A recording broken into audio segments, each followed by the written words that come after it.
In color black denim, we have a 2012 with enormous ape hanger handlebars, a 2012 Harley-Davidson FXDB Dyna Street Bob.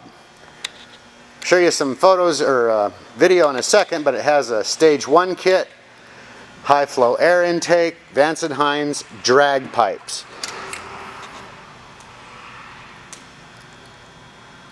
Okay, that's wrong.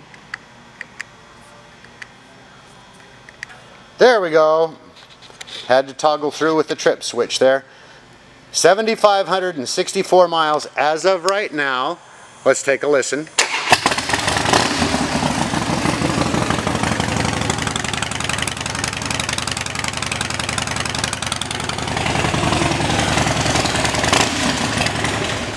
You will be heard. Vance & Hines pipes are not, Vance & Hines drag pipes specifically, are loud. In excellent condition. It's a 2012 model, so it has a 103-inch motor, 6-speed transmission. Shot of the pipes there that you just heard, and the high volume air intake. I also love what they did with the Harley logo on the tank of this year of Dyna Street Bob. This bike just came out of service running great and detail looking great, and is available for test rides 7 days a week at North County Indian Motorcycle in San Marcos.